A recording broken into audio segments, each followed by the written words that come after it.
Today we're bringing you the H&R Retro 635 9mm carbine.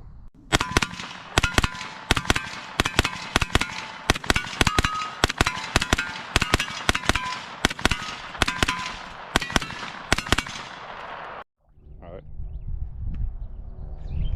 It's like M16, but small.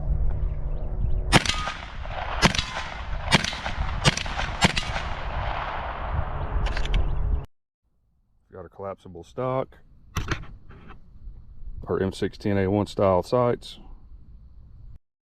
our gas deflector here, which some people will call a brass deflector, but it's mainly there for gas, especially if you were shooting this suppressed or with a can. You don't want that blowing back in your face and your eyes. Got our 16-inch barrel here with a bayonet lug. The good thing about this 635 carbine is it's just like shooting a M16 or an AR-15, except it's chambered in 9mm, so it's way cheaper to shoot. Now with this being a 9mm AR, this is a little bit different setup internally. There's no locking lugs on your bolt because this is a direct blowback gun. There's no gas system.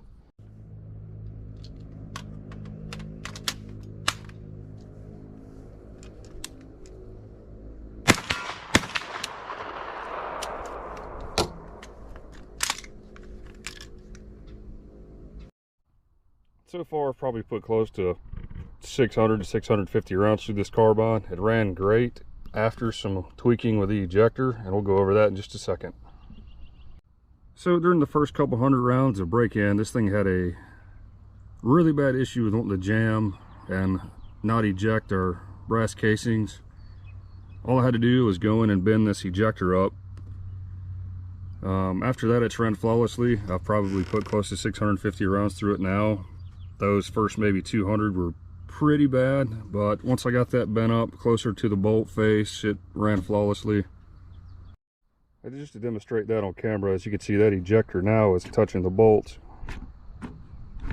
and kicking those brass cases out. Before it wasn't, which was kind of a big deal. But during those initial first 200 rounds, when the brass casings weren't ejecting, I had to mortar this back, and in the process of doing so, I did get a hairline crack here in the stock, which is no big deal. I'm going to replace this with an M16 stock very shortly. Also, to anyone who may be new to these carbines or using Colt SMG mags, you can load these by hand. They're pretty painful after a while, so I recommend a Colt SMG mag loader. This thing makes life a dream. You put your round in, press down, put one in, press down. You load these so much faster and save your thumbs. And when you're done, it just pops off.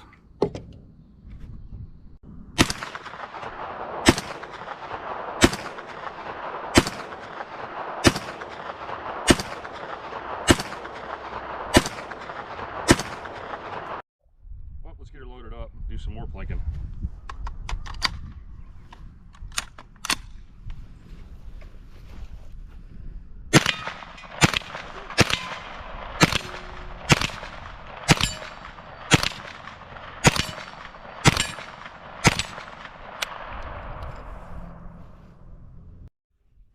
So there's still the occasional failure to eject, but that could just be because it's 3,500 rounds in and yet to be cleaned.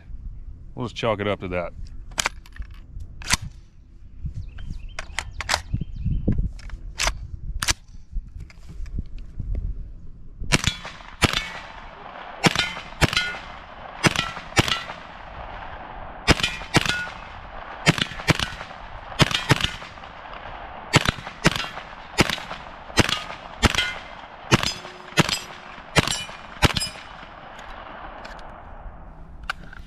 Well, thanks you folks for watching. If you made it this far, if there's anything else you want to know about this 635 carbine, let us know in the comments.